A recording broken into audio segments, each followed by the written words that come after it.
ആകാശവാണി. നമസ്കാരം. വാർത്തകൾ വായിക്കുന്നത് അഞ്ജന പുതിയമർ.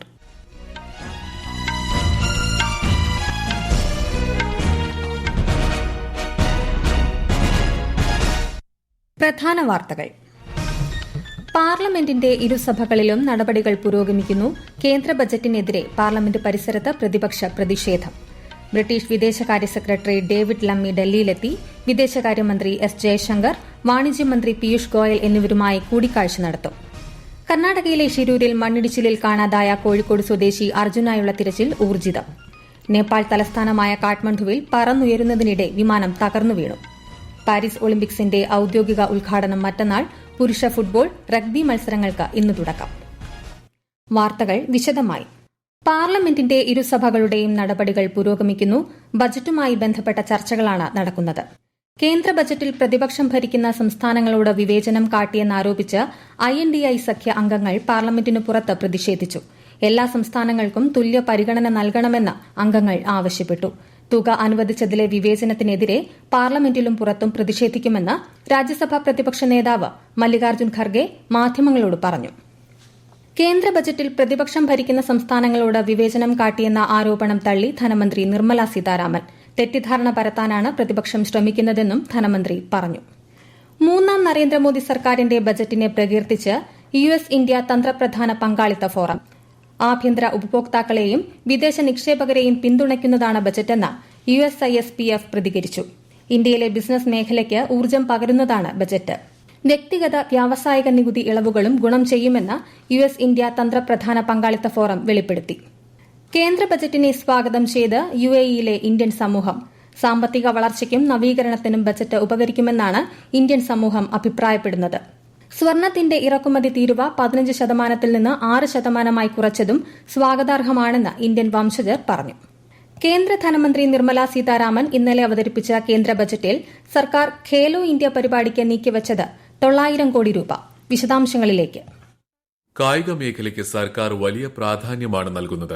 മേഖലയ്ക്ക് മൊത്തത്തിൽ നീക്കിവച്ചിട്ടുള്ള 3442 കോടി രൂപയിലാണ് ഖേലോ ഇന്ത്യയ്ക്കായി 900 കോടി അനുവദിച്ചത്. കഴിഞ്ഞ പ്രാവശ്യം 880 കോടി രൂപയാണ് നീക്കിവച്ചിരുന്നത്. രാജ്യത്ത് താഴെത്തട്ടിൽ നിന്ന് തന്നെ കായിക താരങ്ങളെ പ്രോത്സാഹിപ്പിക്കുകയാണ് ലക്ഷ്യം. പുതിയ കായിക താരങ്ങളെ കണ്ടെത്തുക, രാജ്യവ്യാപകമായി കായിക അടിസ്ഥാന സൌകര്യം വർദ്ധിപ്പിക്കുക എന്നിവ ഖേലോ ഇന്ത്യ സാധ്യമാക്കുന്നു. 2018 ഖേലോ ഇന്ത്യ യുവ ഗെയിംസിന് തുടക്കമിട്ടത്. 2020 ഖേലോ ഇന്ത്യ സർവകലാശാല ഗെയിംസും ഖേലോ ഇന്ത്യ പാരാ ഗെയിംസും പിന്നാലെ ആരംഭിച്ചു. രാജ്യവ്യാപകമായി 100-ലേറെ ഖേലോ ഇന്ത്യ മികവിന്റെ കേന്ദ്രങ്ങളും സജ്ജമാക്കിയിട്ടുണ്ട്. News desk, Akashvani. ബ്രിട്ടീഷ് വിദേശകാര്യ സെക്രട്ടറി ഡേവിഡ് ലമ്മി ഡൽഹിയിലെത്തി. വിദേശകാര്യമന്ത്രി എസ് ജയശങ്കർ, വാണിജ്യമന്ത്രി പീയൂഷ് ഗോയൽ, ദേശീയ സുരക്ഷാ ഉപദേഷ്ടാവ് അജിത് ഡോവൽ എന്നിവരുമായി അദ്ദേഹം ചർച്ച നടത്തും. പ്രധാനമന്ത്രി നരേന്ദ്രമോദിയുമായും ഡേവിഡ് ലമ്മി കൂടിക്കാഴ്ച നടത്തും. കെയർ സ്റ്റാമറുടെ നേതൃത്വത്തിലുള്ള ലേബർ പാർട്ടി സർക്കാർ അധികാരമേറ്റ ശേഷം ഇന്ത്യയിലേക്കുള്ള ആദ്യ ഉന്നതതല സന്ദർശനമാണിത്. തന്ത്രപരമായ പങ്കാളിത്തം കൂടുതൽ ശക്തിപ്പെടുത്തൽ, ഇന്ത്യ-UK സ്വതന്ത്ര വ്യാപാര കരാർ എന്നിവ സംബന്ധിച്ചും ചർച്ചയുണ്ടാകും. കോടതിയുടെ പ്രവർത്തന സമയവുമായി ബന്ധപ്പെട്ട ചട്ടങ്ങളിൽ സുപ്രീംകോടതി ഭേദഗതി വരുത്തി. ഭേദഗതി അനുസരിച്ച് പുതിയ പ്രവൃത്തി സമയം രാവിലെ 10 മുതൽ വൈകുന്നേരം 5 മണിവരെയായിരിക്കും. അവധി ദിവസങ്ങളിലും മാസത്തിലെ 2ാമത്തെയും 4ാമത്തെയും ശനിയാഴ്ചകളിലും കോടതിയുടെ ഓഫീസ് പ്രവർത്തിക്കില്ലെന്ന് സുപ്രീംകോടതി പുറപ്പെടുവിച്ച വിജ്ഞാപനത്തിൽ വ്യക്തമാക്കി. ആഗസ്റ്റ് 1 മുതൽ പുതിയ ചട്ടങ്ങൾ നിലവിൽ വരും. ഉത്തരാഖണ്ഡ് മുഖ്യമന്ത്രി പുഷ്കർ സിംഗ് ധാമി കേദാർനാഥ് ക്ഷേത്രത്തിൽ സന്ദർശനം നടത്തി. പുനരുദ്ധാരണ പ്രവർത്തനങ്ങൾ വിലയിരുത്തിയ അദ്ദേഹം തീർത്ഥാടകരുടെ യാത്രാ സൌകര്യങ്ങളും പരിശോധിച്ചു. അമർനാഥ് യാത്രയുടെ ഭാഗമായി ജമ്മുവിലെ ഭഗവതി നഗർ യാത്രി നിവാസ് ബേസ് ക്യാമ്പിൽ നിന്ന് 2907 തീർത്ഥാടകരുടെ സംഘം കശ്മീർ താഴ്വരയിലേക്ക് പുറപ്പെട്ടു. ഇന്ന് പുലർച്ചെ 103 വാഹനങ്ങളിലായാണ് തീർത്ഥാടകർ ബേസ് ക്യാമ്പിൽ നിന്ന് പുറപ്പെട്ടത്. 1134 പേർ ബാൾട്ടൺ ബേസ് ക്യാമ്പിലേക്കും 1773 തീർത്ഥാടകർ പഹൽഗാം ബേസ് ക്യാമ്പിലേക്കുമാണ് എത്തിച്ചേരുക. ഈ വാർത്തകൾ ആകാശവാണിയിൽ നിന്ന്. ആകാശവാണി വാർത്തകളും വാർത്താധിഷ്ഠിത പരിപാടികളും all India radio news Thiruvananthapuram എന്ന യൂട്യൂബ് ചാനലിൽ ലഭ്യമാണ്. കൂടുതൽ വാർത്തകൾക്കായി @all India radio news Thiruvananthapuram എന്ന ഫേസ്ബുക്ക് പേജും @AER_News_TVM എന്ന എക്സ് ഹാൻഡിലും സന്ദർശിക്കാം. കർണാടകയിലെ ഷിരൂരിൽ മണ്ണിടിച്ചിലിൽ കാണാതായ കോഴിക്കോട് സ്വദേശി അർജുനായുള്ള തെരച്ചിൽ പുനരാരംഭിച്ചു. തിരച്ചിലിന്റെ 9ാം ദിവസമാണിന്ന്. ബോറിംഗ് യന്ത്രം എത്തിച്ച് നദിക്കരയിലാണ് ഇപ്പോൾ തിരച്ചിൽ നടത്തുന്നത്. പാരീസ് ഒളിമ്പിക്സിൽ പുരുഷ ഫുട്ബോൾ, റഗ്ബി മത്സരങ്ങൾക്ക് ഇന്ന് തുടക്കമാകും. മറ്റന്നാളാണ് ഒളിമ്പിക്സിന്റെ ഔദ്യോഗിക ഉദ്ഘാടനം. ഫുട്ബോളിൽ അർജന്റീനയും മൊറോക്കോയും തമ്മിലാണ് ആദ്യ പോരാട്ടം. 6:30-നാണ് മത്സരം. രണ്ടാം മത്സരത്തിൽ ഉസ്ബെക്കിസ്ഥാൻ സ്പെയിനിനെ നേരിടും. വൈകുന്നേരം 6:30-നാണ് മത്സരങ്ങൾ. അമ്പെയ്ത്ത് മത്സരങ്ങൾക്ക് നാളെ തുടക്കമാകും. നേപ്പാൾ തലസ്ഥാനമായ കാഠ്മണ്ഡുവിൽ പറന്നുയരുന്നതിനിടെ വിമാനം തകർന്നു വീണു. ത്രിഭുവൻ അന്താരാഷ്ട്ര വിമാനത്താവളത്തിലാണ് സംഭവം. പൊഖാറയിലേക്ക് പോകാനുള്ള തയ്യാറെടുപ്പിലായിരുന്നു വിമാനം. അപകട സമയത്ത് ടെക്നിക്കൽ ജീവനക്കാർ മാത്രമാണ് വിമാനത്തിൽ ഉണ്ടായിരുന്നതെന്നാണ് വിവരം. യുഎസ് സ്റ്റേറ്റ് സെക്രട്ടറി ആന്റണി ബ്ലിങ്കന്റെ ഏഷ്യൻ രാജ്യങ്ങളിലെ സന്ദർശനം ഇന്ന് ആരംഭിക്കും. 8 ദിവസത്തെ സന്ദർശനമാണ് നടത്തുന്നത്. Vietnam, Laos, Japan, Philippines, Singapore, Mongolia ഉൾപ്പെടെയുള്ള ഏഷ്യൻ രാജ്യങ്ങൾ ബ്ലിങ്കൻ സന്ദർശിക്കും. ഇന്തോ പസഫിക് സഖ്യകക്ഷികളുമായും പങ്കാളികളുമായും ബന്ധം ശക്തിപ്പെടുത്തുക എന്ന ലക്ഷ്യത്തോടെയാണ് ബ്ലിങ്കന്റെ യാത്ര. മേഖലയോടുള്ള അമേരിക്കയുടെ പ്രതിജ്ഞാബദ്ധത ഊട്ടിയുറപ്പിക്കുന്നതാണ് ആന്റണി ബ്ലിങ്കന്റെ സന്ദർശനമെന്നാണ് വിലയിരുത്തൽ. US secret service director Kimberly Cheatle രാജിവെച്ചു. പെൻസിൽവാനിയയിലെ റാലിക്കിടെ മുൻ പ്രസിഡന്റ് ഡൊണാൾഡ് ട്രംപിനെതിരായ വധശ്രമത്തിന്റെ പേരിൽ വിമർശനം നേരിട്ട പശ്ചാത്തലത്തിലാണ് രാജി. സുരക്ഷാ വീഴ്ച ഉണ്ടായെന്ന് ആരോപണം ഉയർന്നിരുന്നു. രാജിവെക്കുന്നതായി ഇമെയിലിലൂടെ അവർ ഓഫീസിലെ സഹപ്രവർത്തകരെ അറിയിച്ചു. അമേരിക്കയിൽ യുഎസ് സീക്രട്ട് സർവീസിന്റെ ആക്ടിംഗ് ചീഫായി റൊണാൾഡ് എൽ റോ ജൂനിയർ നിയമിതനായി. ഡയറക്ടർ കിംബർലി ഷീറ്റിലിന്റെ രാജിയെ തുടർന്നാണ് നിയമനം. സീക്രട്ട് സർവീസ് ഡെപ്യൂട്ടി ഡയറക്ടറായിരുന്നു Rowe. Homeland security secretary Alejandro മയോർക്കസാണ് ഇന്നലെ റൊണാൾഡ് എൽ റോ ജൂനിയറുടെ നിയമനം സ്ഥിരീകരിച്ചത്. തെലങ്കാനയിൽ സ്വാസ്ഥ്യ നഗരം പദ്ധതിക്ക് കീഴിൽ മുനിസിപ്പാലിറ്റികളെ ക്ഷയരോഗമുക്തമാക്കുന്നതിനുള്ള പ്രവർത്തന മാതൃക അവതരിപ്പിച്ചു.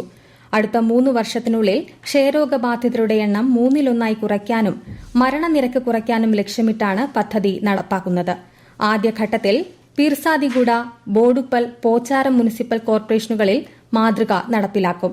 ഇതിന്റെ ഭാഗമായുള്ള സ്വാസ്ഥ്യ നഗരം പദ്ധതിയുടെ ഉദ്ഘാടനം ദേശീയ ആരോഗ്യ mission managing director RV Karnan നിർവഹിച്ചു.